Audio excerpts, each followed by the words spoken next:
Yeah, let's not waste any time then. Let me help you as much as I possibly can. What Sure. is it that you wanted help with?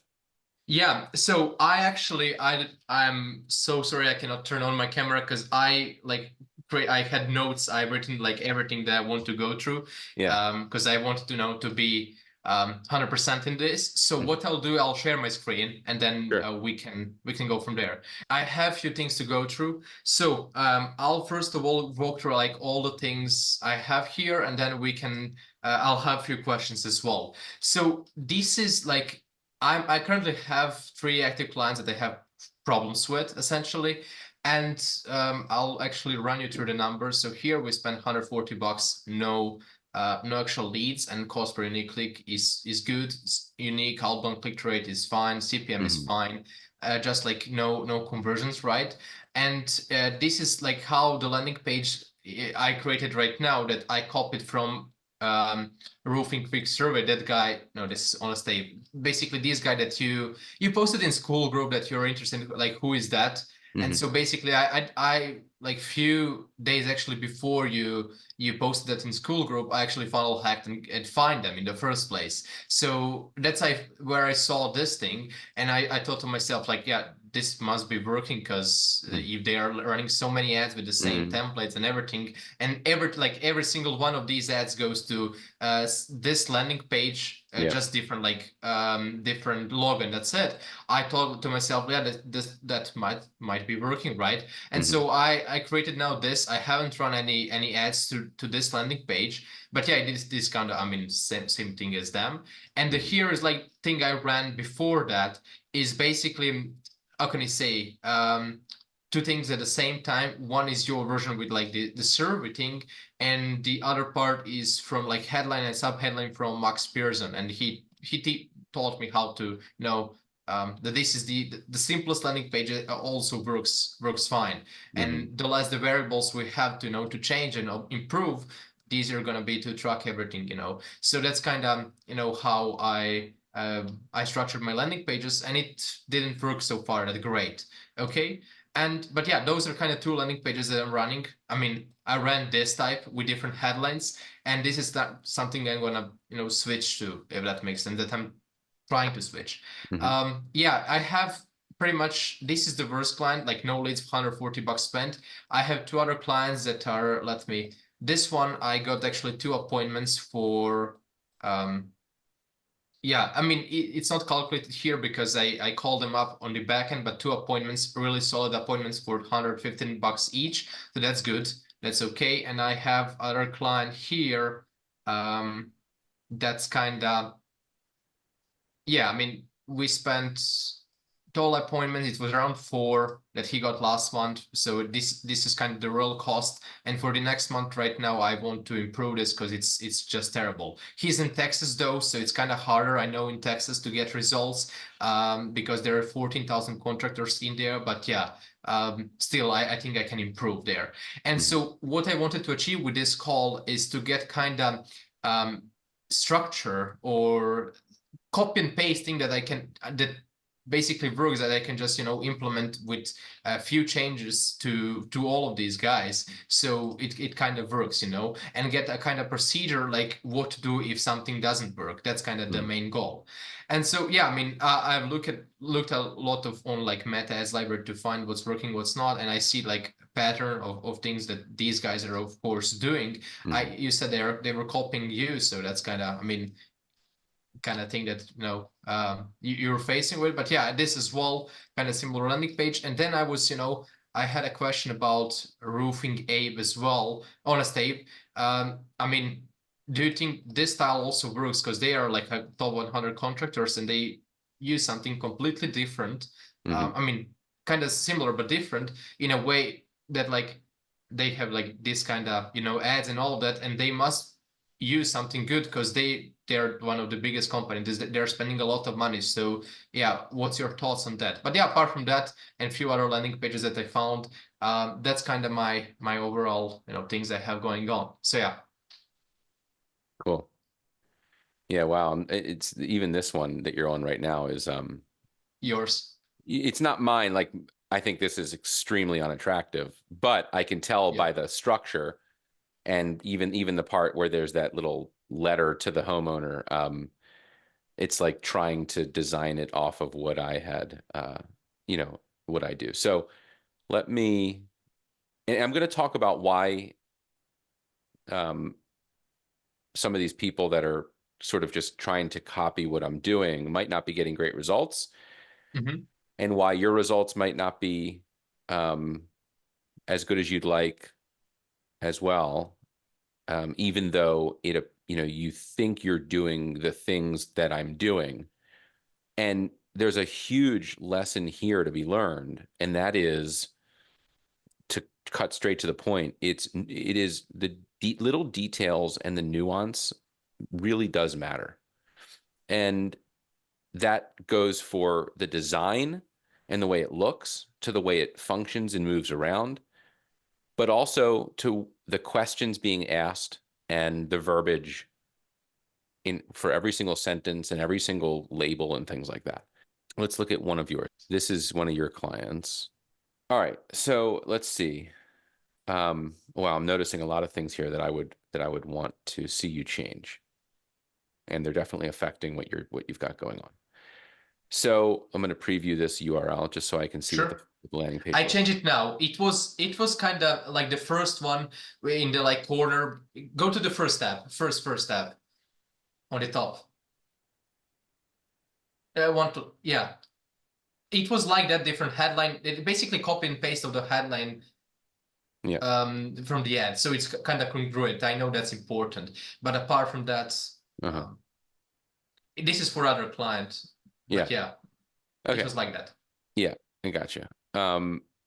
Let me go through this and tell you what I'm thinking here. So Mhm. let's start from up here. First, let's look at the preview here. Get a new roof covered by insurance.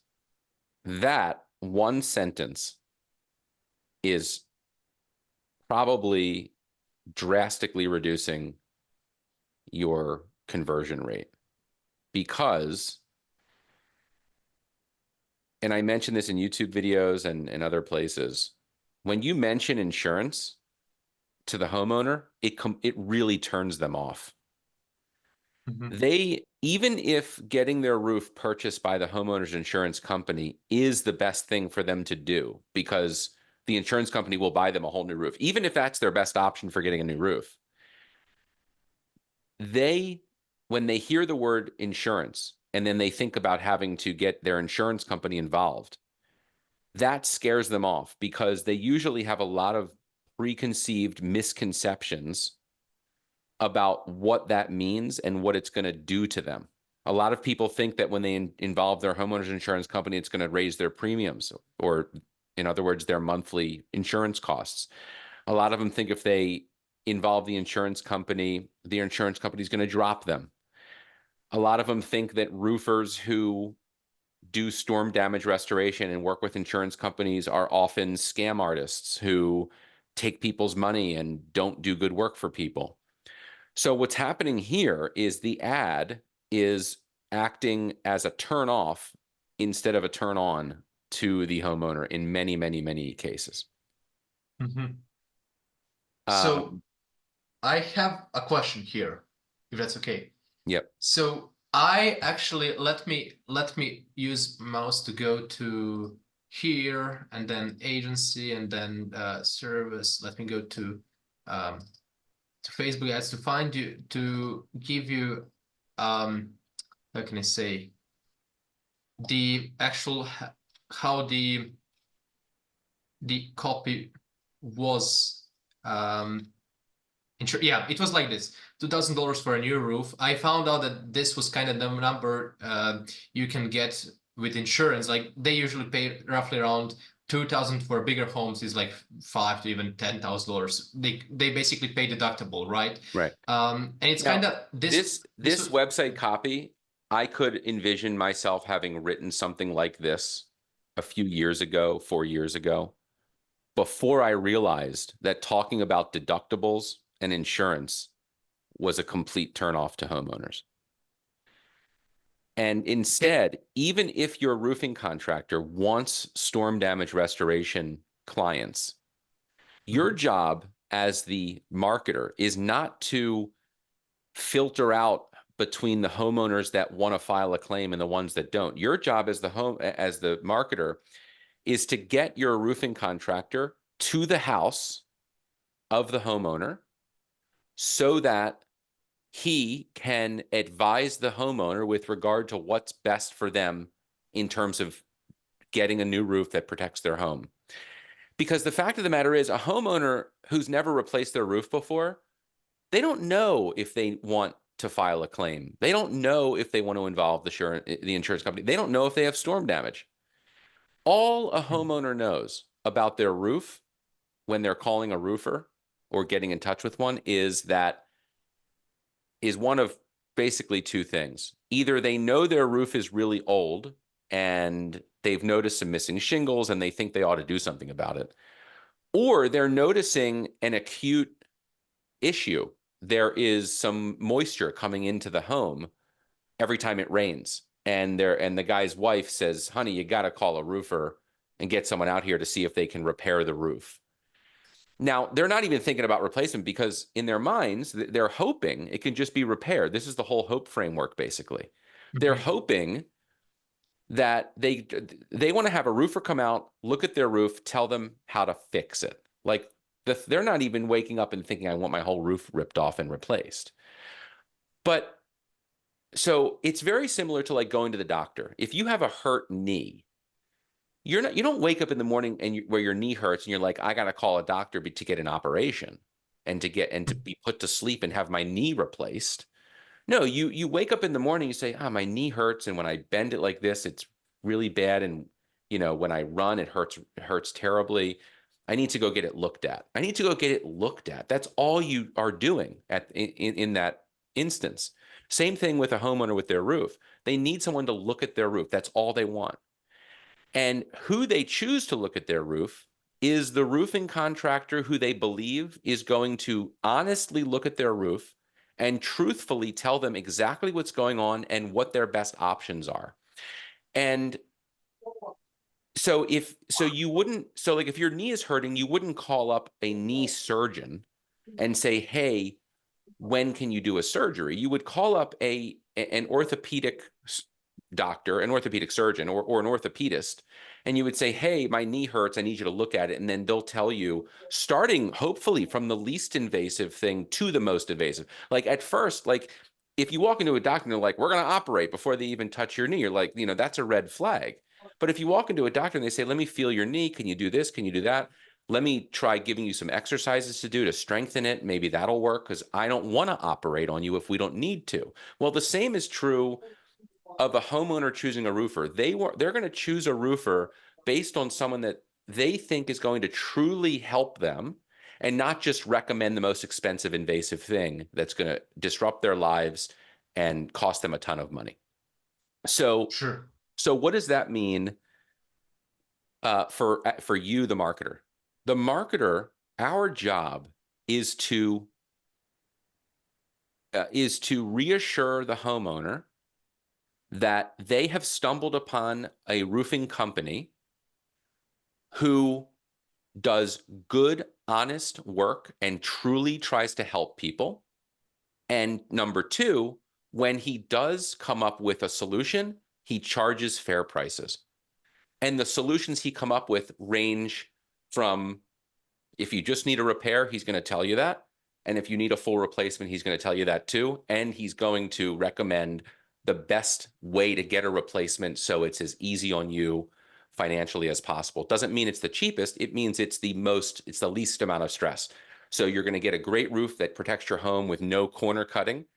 And you're either going to pay retail, and then we have financing options, or when they get down from the roof, they say, listen, Mr. Homeowner, I got up on your roof. I did an inspection. I noticed you have hail damage. There's wind damage. There are shingles that I can lift up really easily, suggesting wind damage.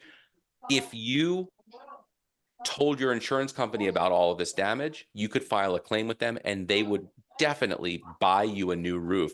And all you would have to do is pay your deductible.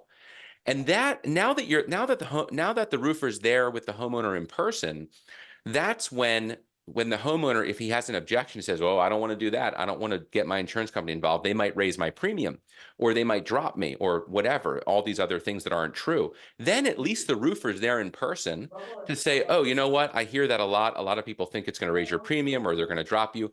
But what happened to your roof is known as an act of God." That's like literally what it says in the insurance policy. And an act of God cannot raise your premium, and they can't drop you from the insurance because of a storm. They have to buy you a new roof. And frankly, it's in the insurance company's best interest to buy you a new roof, because ultimately they're not just insuring your roof, they're insuring everything in your home.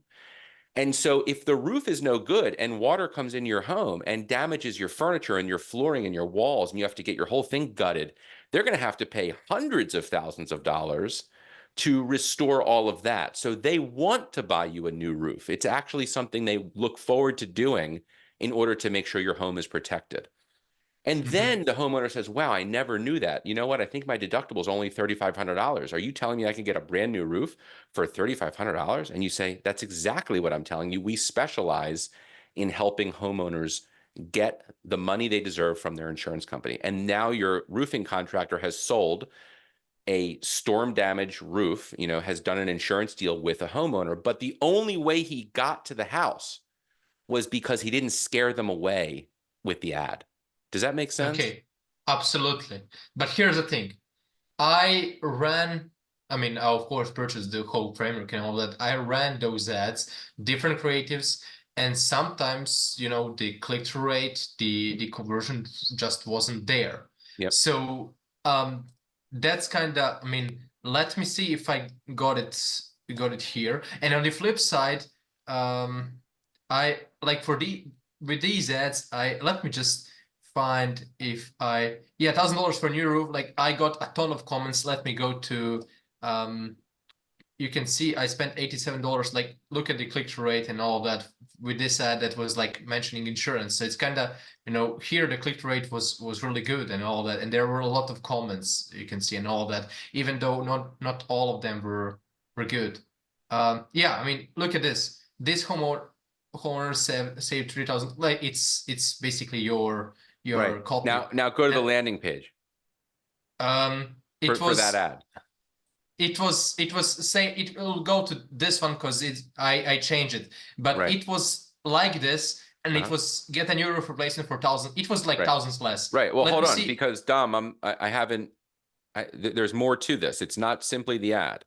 It's the Hmm. ad in conjunction with where it lands. So let's talk about where it's landing now. Okay. I'm going to click Okay, around for a yeah, second. sure, So when you look at I'm going to just open it up like this. When you look at this yeah. landing page, if this was, let's say this was the first landing page you used for the Hope framework. Hmm. Now they land on this landing page. Now, if they land on this landing page on their computer, first of all, I never understood why Max Perzone's form jutted off to the left. I mean, like just put it in the center. That looks kind of weird. Um, but that's not a small detail. I mean, like why, if you land on a page, it should look legit. It should look really good. The design should be clean. There should be nothing that looks out of place and wrong about it. There's a lot that looks out of place and wrong about this particular form that's sticking onto the page off to the left. I don't think there's enough space and padding between the headline and the sub headline. So it looks crammed and just unprofessional. I also, unfortunately, high levels surveys were really old looking. Now you can actually update this and make it look a lot better with the Yeah, no. bar at the bottom that sticks better. But here's the even more important thing, and that is the questions you're asking and the way that you're giving them the options to answer them. This means the world. If you changed one thing about this, it should be the questions you're asking, because they're the things that are stopping people from converting. Fill this out for the best roofing estimate in all of Washington. Let's start here. Are you a homeowner? So now the first sentence, was something that I had on, and recommended to people, and it's still a good first sentence. It's telling them what to do and what they're going to get if they do it. Let's start here. And then the first question, when I do it, is like, what best describes your home? And then they choose between single family, townhome, mobile or manufactured or commercial. Now, you change it to, are you a homeowner? I think that question, I think, are you the homeowner is a silly question and you should never ask it. Because if they're not a homeowner, they're probably not going to click on the ad. And even if they do click on the ad, they're probably not going to go through the whole survey if they're not a homeowner. And if they do, and on the off chance that they do, if it's 1 out of every 50 leads, who cares? Because to avoid that one to avoid that one person that's not a homeowner, you're actually turning off a bunch of people who are homeowners, especially because you're mentioning, are you insured or not? Suggest Oh, suggesting that suggesting that this is going to be some sort of insurance thing. And wait a minute, why are they asking if I'm insured? And why are they asking if I'm a homeowner? Like, who cares? Like, assume they're a homeowner. There's no reason to not assume that. It's a superfluous question at best, and at worst, it's something completely turning them off. And the first impression is just is really shitty. So I would so the questions could be the problem. But let's say they click the first one. Well, let's see what the second one is. All right, so this is all my copy about how we're yeah. busy, and we can also help people. Blah blah blah. That's good. ASAP. We want to make it easy and affordable. Don't worry. Any answers? That's all my stuff. Cash. Can you share the property address? I word this differently when I ask for the address. I give them more of a Click here. Click on the, yeah, okay. I give them, whoops, they're probably not going to accept that. And then you go like this. What's your name and best sell to text? We promise not to nag you. It's copy and paste. Yeah, right. Phone number. Don't submit. Don't submit. Please don't. I won't, I won't, It's I won't, live. I won't, I won't, I won't, I won't, I won't. And then you submit it and it takes you to a thank you page or something. No, So, it's going to the calendar page. That's right. the good part Yeah. about So Maxis. it's going, so that's good. It's going to a calendar page, but you know, the little details matter, like the design, like this Mhm. design is, in my opinion, unbecoming and unattractive and janky looking and cheap looking. But that's, in my opinion, also the least of the problems with the landing page, with this particular landing page. The main problems are the questions.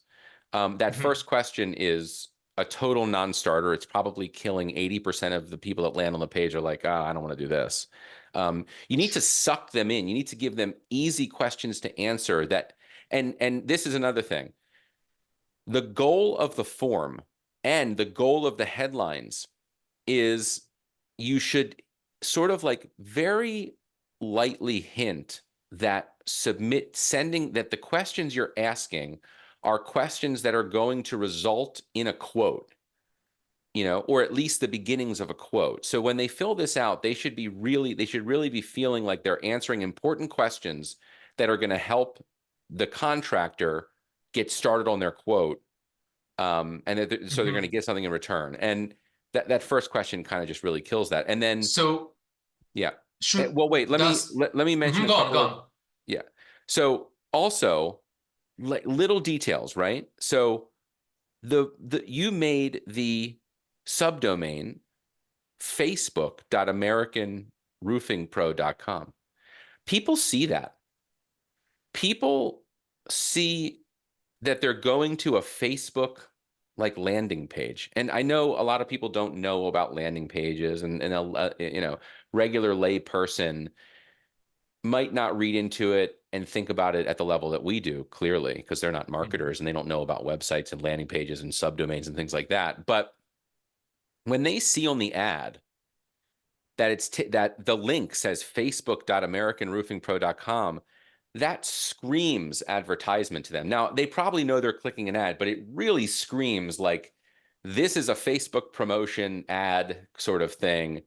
And now you're landing on our Facebook funnel, and it delegitimizes it because it makes it so obviously a sponsored commercial ad sort of thing. Um, Mhm. I so have a yeah.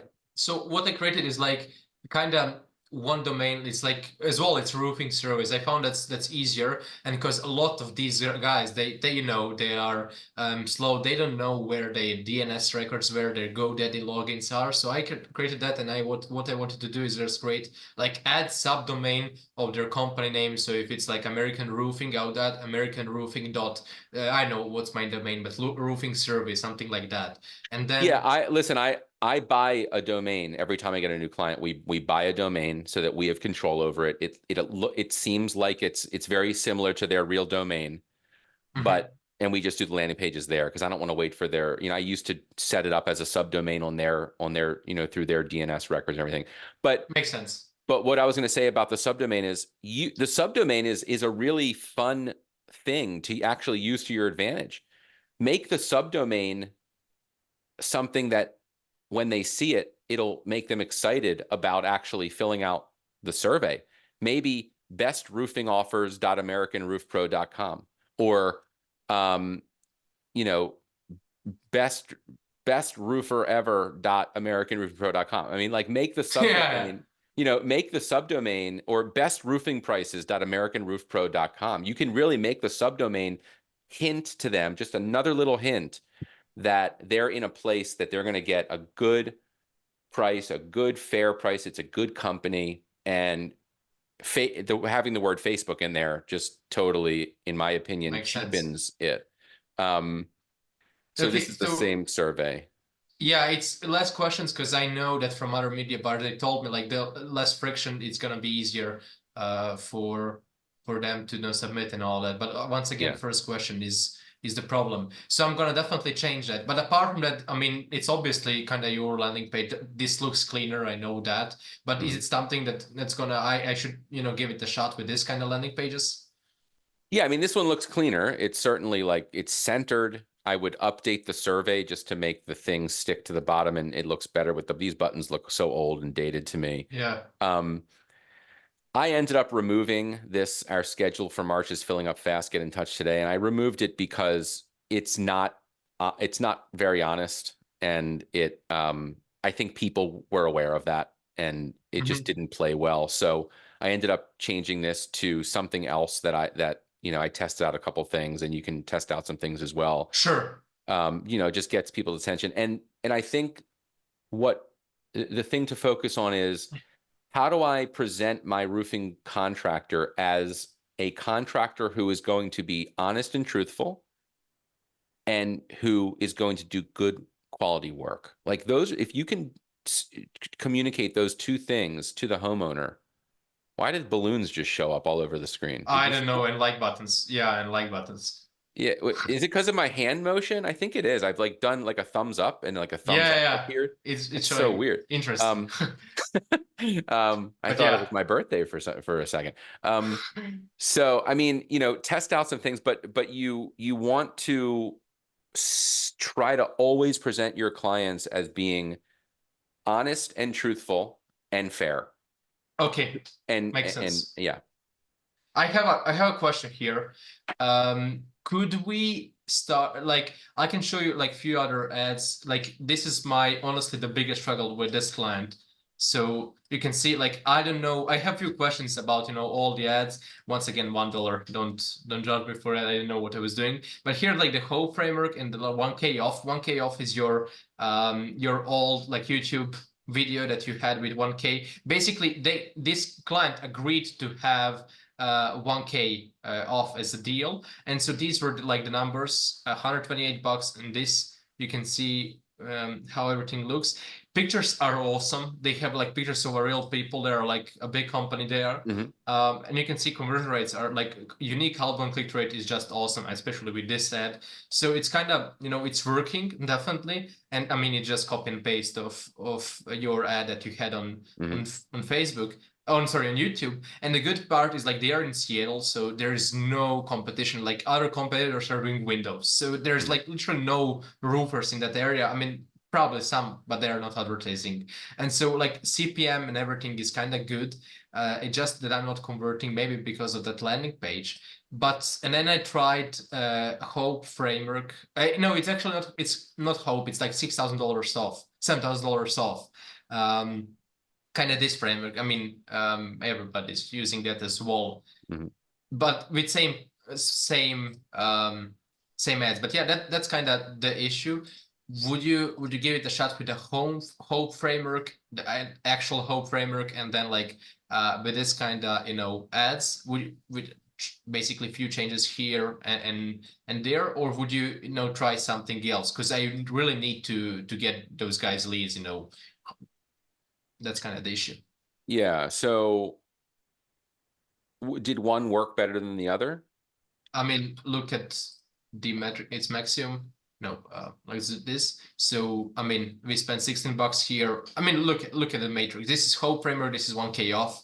I mean, click-through rate is better here, but it's only like 16 bucks spent here. So we cannot Did you determine. have any conversions?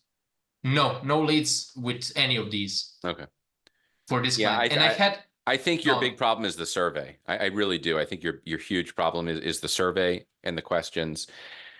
Less questions on the survey, less friction does not mean you're going to get more leads. In fact, it could get you less leads because the person filling it out doesn't feel as though they're even answering questions that are going to be of value to the roofer and to them, other than now they're going to have someone blowing up their phone just trying to sell them a roof. Um, so, when you ask more questions, questions suggest. Questions are suggestive. If a roofer, like, let me give you a really cool question to ask that actually Mhm, can make your survey a million times more effective. One of the things that homeowners worry about when they're thinking about a roofer is they want to find a roofer, like I said, I touched on this earlier, but they want to find a roofer who is not going to recommend the most invasive solution to their problem. So they're hoping they can just get a repair. So mhm.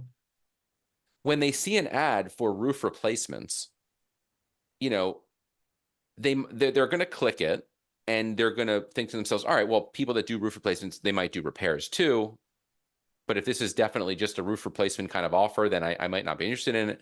So what if if one of the questions is what best describes this project? Small roof repair, large roof repair, roof replacement, or something like that. Now, Yeah, listen, your roofing contractor client might not do roof repairs, but that's I know okay. that. But that's okay because because your job is not to sell a roof. Your job is to get them to the house because oftentimes homeowners think they need a repair, but they need a replacement. So Mhm. if you ask the question, is all you need a small repair? Yes, that's all I need. I found the right roofer. Great. Now you send their information, and now the roofing contractor is calling the homeowner and saying, hey, I see that you are interested in a small roof repair. I'd love to come out and see what's going on with your roof to see if we can help you. Well, and then on the phone, tell me more about the small repair. Oh, well, we're noticing a couple missing shingles and we had a storm come through last week. Oh, yeah, that does sound like a pretty small repair if all we did was repair it. Um, but let me come over and check out your roof to see what it entails. Now, when you get up on the roof, you notice the roof is damaged. It would get Yeah. bought by an insurance. Hey, and then you get down from the roof and say, listen, to match the shingles, which we probably can't find a match, it's going to, and to do these repairs, you actually have problems with the piping and with the flashing around your chimney. To repair your roof would actually be like $2,300. What's your deductible? Just out of curiosity. Oh, it's 2,500. So for $200 more, or however much I said, you could Yeah. get an entirely new roof. Do you want to learn about that? Absolutely, I want to learn about that. Boom, you got there on repair. You closed on storm damage.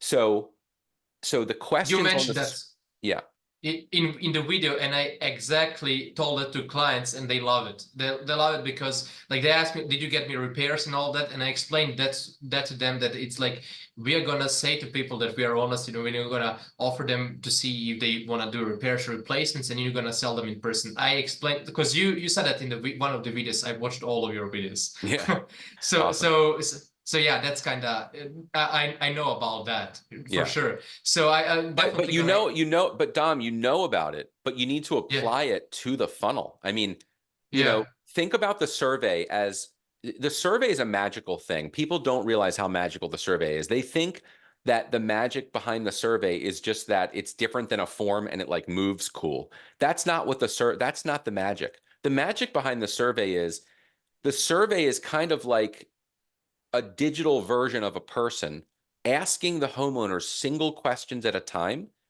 like a doctor would in a doctor's office. There it is. Hmm. It is the first line of questioning to diagnose what's going on with the homeowner's roof.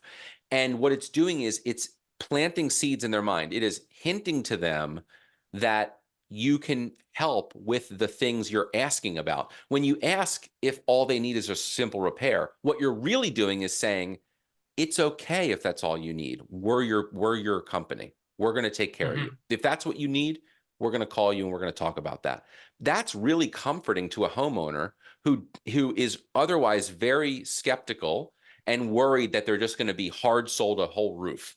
They don't want that. It might end up being what happens, but you're not going to get them out on the first date if you tell them that you want to sleep with them right away. Absolutely, absolutely.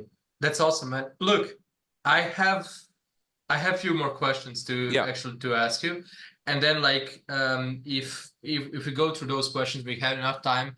I'd like if you know start create a new ad just for one client, and then I can just copy and paste it to all the other ones. So can we go through all of that? sure. Okay, so a few questions. First one, like how do you structure your ads and ads? Do you have like a kind of procedure, like one ad set and then like three ads or five ads in it? Basically, how many of them do you have if the budget is $50 per day? And yeah, I mean, and what if you want to scale? Do you scale like then vertically? If let's say budget doubles to $100, do you scale it vertically or horizontally, like to double the ads or just put in more money? Or yeah, can you walk me through that? Yeah. So the answer is that I do at most two ad sets. If I ever do a second ad set, it's a retargeting ad set. And I usually do just campaign budget optimization. And it spends a couple bucks a day on the retargeting, you know, just Hmm. to just totally stay in front of everybody that's ever interacted with any of the Facebook ads or gone to the website or landing pages. But typically it's just a service area ad set, one ad set, Hmm. and anywhere from 5 to 7 or more ads, depending on the budget. If there's a $300 a day budget, I'll do 10 ads under that one ad set. And I used to, like, with the Hope framework and the Canva, creative little mini course thing, the images are a little bit different than one another. But Hmm. now I'm doing it so that the image creative is very different than one Yeah. another. And the kind of ads are different as well. I'll do a few different single images, but one of the images might be what looks like a photo grid. One might have, with no writing on it. One might be a single image with people in it with no writing on it. One might be a picture of a roof with a title, with a headline written on it. Another one might be a carousel ad. Another one is a video slideshow. Hmm. Another one is a video of a person talking. Um, I really try to add a ton of different variation between the ads. And the reason is because Facebook has been basically just hounding all the marketers saying, listen, if you want your ads to have less fatigue and to appeal to more people, you need to basically throw everything at the wall and we'll figure out what sticks. So give us all the different variations. Give us stuff that's Hmm. way different so that we can figure out where to surgically insert these different ad variations for different people depending on what they respond to. Because I guarantee you, after Facebook lost its ability to do a lot of the targeting and the target based on income and whether you own a house or not and all of this other stuff and iOS 14.5 and all this other shit, like you can bet your ass that Facebook has had to come up with other ways to figure out what people respond to best. And so they definitely, with all of us, they say, all right, whenever Dom is on Instagram, he typically responds best to the Instagram posts that are where he can scroll through the single images, so carousel. But Hmm. Mike, on the other hand, when he scrolls through Instagram, he likes watching like reels and videos and he clicks on those all the time. So whenever someone's running an ad and they have a video option with that's a reel, that size of a reel or a story, we're going to serve that up to Mike. and we're going to serve Dom up all the carousel ads because he loves scrolling through with his thumb and clicking on things like that. So if you only have single images, Oh. you're not going to, it's not going to be able to serve up the type and the style of ad to the person that typically responds best to it. So I would try to get as much variation in there as possible, come up with templates for each ad type, Mhm. and just run them all the time. So to further ask you here, it's basically it doesn't make so much sense to have like all the I mean all of these are kind of similar way where they have like there are real people in here. So that should be like the one variant here. They're pretty much similar. Of course, someone is performing better than others, but pretty much, I mean, all of them are kind of same. So that should be the one variant, and then the other ones should be if you go here should be let's go it should be like basically everything that you have in your kind of a creative course, everything should be like that, a few variants that are completely different, and everything should have the same kind of copy, to actually test what creatives perform best. Is that the case, right? Yes and no. So like for instance, like you might have like one single image, then you might take the other three images and then maybe a couple more and make a carousel ad. Then you might put these four images in Canva and make a video slideshow of these four pictures. And then you might ask the client to send you a video of them in front of a house talking about the thing that's going on behind them. Hey, we're out here today, blah, blah, blah. They're doing the shingle roof, yada, yada, whatever. And then those are your ads variations. And then what I've been doing is, and this is part of the reason that creating a whole course is so difficult because things change so much, and a good marketer tests new things and tries new things out all the time. So it's like you take a course and then 2 weeks later the person who wrote the course is trying new things, and they're working really well, and the old stuff works too. But as a marketer, what you ought to have after taking a course, like when you take a course, it's obviously great to try to implement it exactly like the person is teaching you because that's what works. But eventually what you want to do is after doing it enough times, you want to start having your own thoughts. And you want to say, Hmm. I have an idea. And even though no one online, no one on YouTube, no gurus and YouTubers and SMMA, people, even though they're not saying to do this, I'm going to do it because I think it's good, and I have conviction, and I believe that I can have good ideas and I can invent good ideas because I am no different than you. And the only difference is I kind of don't like learning from I mean, I like learning from other people, but I also love doing it and going at it alone. And so the things I've come up with are things that I've come up with without a lot of influence from other people. And that's why they're new and fresh and different, and that's why they work. So it's like you learn, but I also learned a lot. Like I studied Sam Ovens hardcore Hmm. when I was really, really immersing myself in like what everyone else was doing. I studied Frank Kern and Dan Kennedy and all these other guys. But then I said, what, I'm going to reinvent this thing and do it my way. And so recently, for instance, you know, whenever I see Facebook suggesting things, I think to myself, like, why is Facebook doing this? They're doing it because they think this will improve your results. They would never suggest something to you that they think would not improve your results. Now, it doesn't mean that this particular thing they wrote is going to improve your results.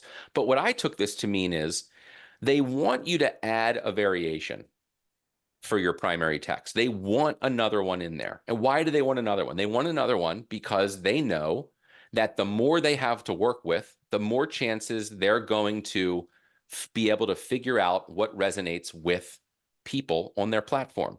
So if you look at this long text here, this long copy here, and they're recommending something short. So what do I do in that case? I add a text option, and I say, and I do something short, Hmm. I say something like,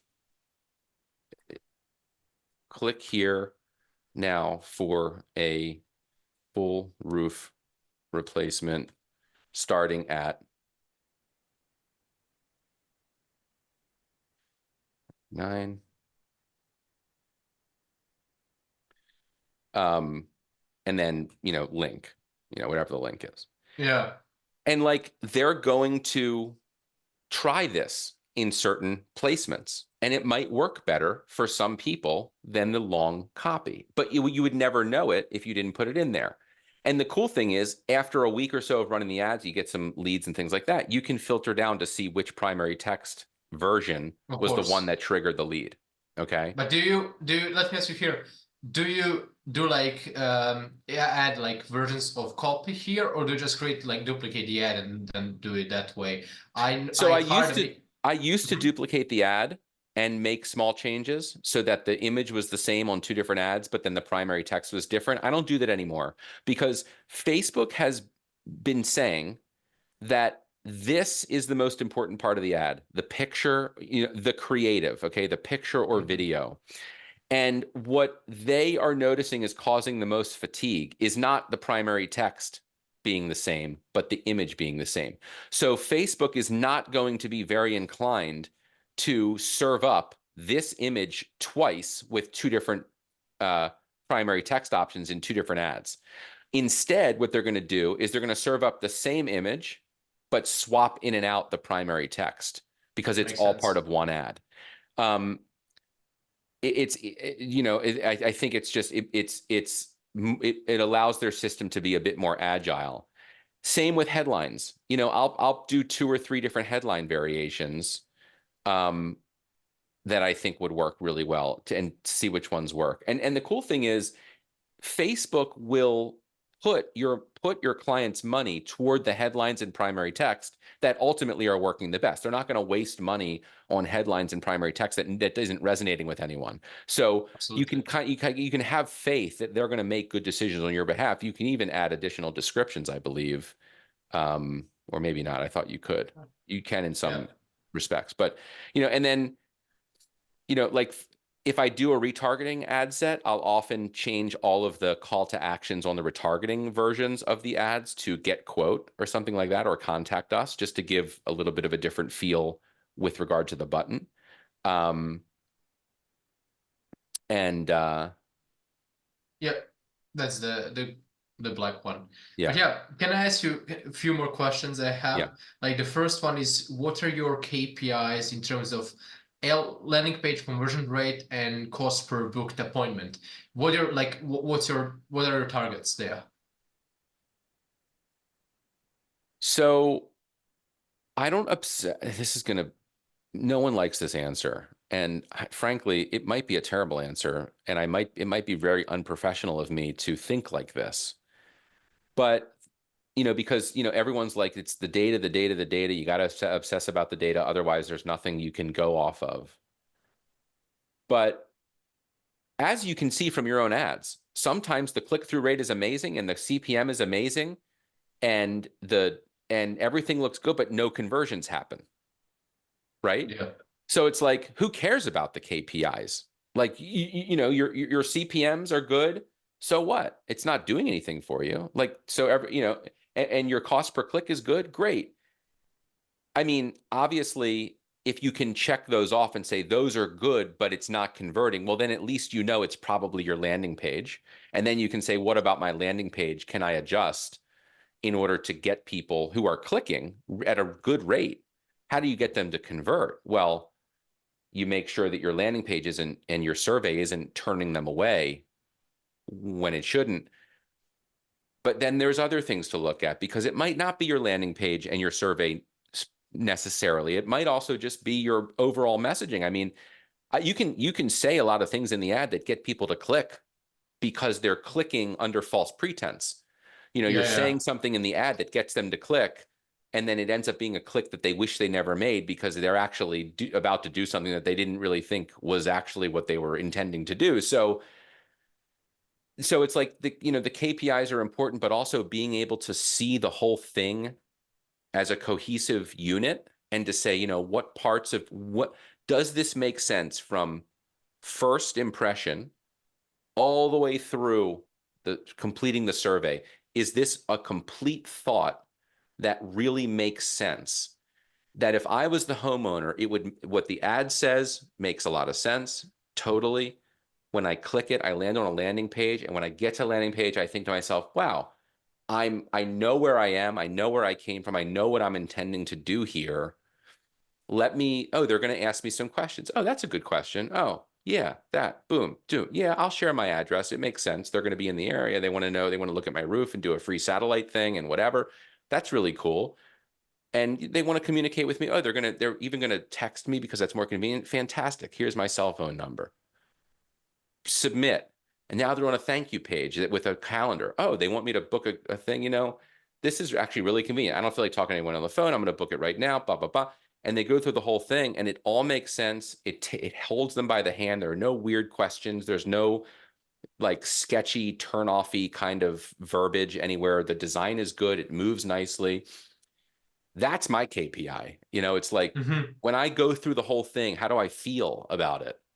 Um, it's something that's hard to teach, but I think the way that I'm trying to impart this on people is actually to get them to stop obsessing about KPIs and CPMs and and click-through rates and shit like that, because it's really easy to get obsessed with these numbers and not at all, and then could be completely blind to the whole cohesive unit that is the marketing funnel. Um, and that's why you see people like Frankensteining and cobbling together a landing page from one influencer with ad copy from a different influencer and, Canva creative from another guy. And then they're like, sewing it all together, thinking that that's going to work. But they're three different energies, three Yeah, different feelings, three different messaging and strategy things, and they don't work together. absolutely. Makes sense. Makes sense. I have one more question, actually two. I hope we can we'll be able to go through it. But basically, first thing is like after how many days, you decide to kill the ads if they're not performing. What's your kind of procedure? Like when do you start to panic, and how much money needs to be spent in order for you to determine if the ad is, just messed up or not, Yeah. So after 3 days, if no leads have come in, we are reaching out to the client, letting them know that we're aware and that and what our plans are for monitoring it moving forward. And usually that entails letting it continue running. I mean, we go through the funnel at that point. And we say, is there anything stupid that happened? Like, is the page loading too slowly for some reason? Is the survey not working? We fill everything out. We test it. Um, we just do all the stuff that could be like really stupid, annoying mistakes. Um, and then we just let it roll. And we ask the client, has it rained recently? What's the weather been like? Have you been hearing from other roofers around the area that it's been really slow? Because it could just be that you got unlucky and launched the ads during a week where, for whatever reason, the homeowners in that area were just not responding well to roofing ads, and that's a Yeah, that's a thing. That's a real thing. And then all of a sudden on the weekend you get 7 leads and you're like, see, I'm glad we waited. yeah. Um, so, one of the things to do before you even think about when you should kill ads and do that is, how do you prepare your client to be accepting of the fact that when things launch, it's likely that they're going to get results almost immediately. But it's also totally possible and normal that it might take a few to several days for things to really get rolling. And so then after 5 to 7 days, if it's just been like one lead came in, two leads came in, it's obviously really not working very well. Um, it's usually not it's not about killing some of the ads at that point. It's usually a problem with the whole campaign. Because at that point, after running that long, Facebook would have already figured out which of the 5 to 7 ads were the ones that were going to work, and they would have devoted almost all of the money to that ad, and you would have gotten leads. So what's really happening is they haven't found one that works. And so something is off. Maybe the messaging is off, and you just need to regroup. But Facebook is this imperfect platform, just like everything. And the fact of the matter is, I've taken campaigns that weren't performing and I've just simply turned that campaign off, duplicated it, and relaunched. And all of a sudden it was amazing.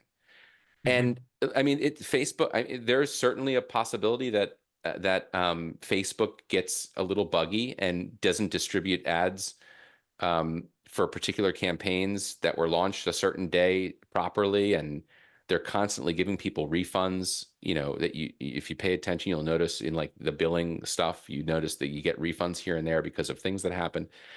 It's a little bit strange. So what ends up happening is at that point, we usually change the messaging completely, right? Mhm. We will try a different angle. We'll try a different strategy. And so for instance, like let's say we hadn't run any ads with real people in them. We'll say to the client, I need pictures of you and your family, whatever you're comfortable with, your dog. And I want to try something really, outside the box and do like a really personal, like note to the community from the owner and about what it is that you guys stand by and what you do and how you price things fairly because you don't ask homeowners to pay for your bloated overhead and all that kind of stuff. And then all of a sudden that messaging ends up resonating with that particular population way better than the initial stuff. Um, and that's how it works. And the 80% of making your client happy. I mean, obviously at the end of the day, if they don't get any leads ever, they're going to stop working with you. Yeah. But at the beginning, what they really want to know is that they have someone busting their ass trying to get it to work. So you want to reach out to them if you notice it's slow. You want to reach out to them before they reach out to you. You don't want them to have to reach out to you and say, "Hey, I noticed it's slow. What's going on?" Then they're pissed. If you reach Yeah. out to them before they reach out to you and you say, "Hey, I just want to let you know I'm in your account. I know it's slow. Hang in there. I'm working on it. I've got it. I got some ideas about how we can fix it."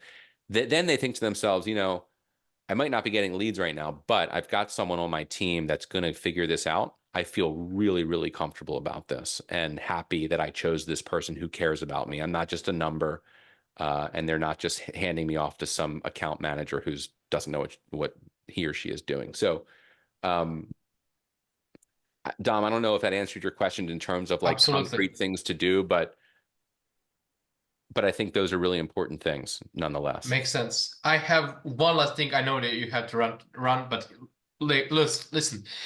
So the next steps. I mean, we haven't built the ads or anything like that, but the overall, like, I got the key points, and that's really important for me. So Yeah, the next thing will be is to basically, I mean, create a new campaign probably or new just ad set with Hope framework or like $6,000 off. I think it's good as well, and then run it on this kind of landing pages. Oh, I mean, I can remove this, and then maybe in the ads have it like keep it running one of these kind of ads with real people, and then have other variants like all the pictures that you have in Canva creatives with different carousels and all that videos if I can get hands of them.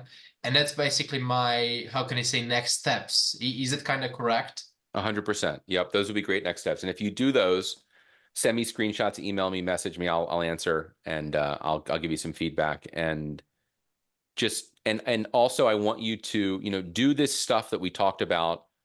But my challenge to you, and this will help you, is Hmm. come up like like my challenge to you is in the next week, come up with ad copy, an idea for the ad creative, and I new ideas for landing page stuff and everything, all on your own. Don't look at anyone for inspiration or anything. Do something completely different and Hmm. run that as one of your ads. And just get used Okay. to trying it and designing things and thinking about it on your own, because I promise you, if you do that, the 10th time you do it, you're going to come up with something better than everyone else. No one will be doing it, and it'll be Dom's brand, your feel behind what you're doing, and you'll be so excited because you will have figured something out that no one else knows. And that's a really, really cool moment. But it only happens if you try it. And it can't hurt to try because you're going to be running other stuff that has been proven. So I think that'll be really cool. And I'm excited to see what Yeah. you come up with. Awesome, awesome, man. Look, I can say only thank you because I as the ads copies hope framework, I hope as well that I'll get good results here. And so what I'll do is I'll send everything, like I'll record a Loom video and send everything to the email or the school group. What do you use more? Depends. Yeah, do it right to the school group. That'd be great. Okay, school group. I'll text you there, and basically I'll send everything. So, and then you can take a look. Awesome. And so we'll go from there. Thank you so much. My pleasure, Dom. Have a great day, man. You too. Bye See bye. ya.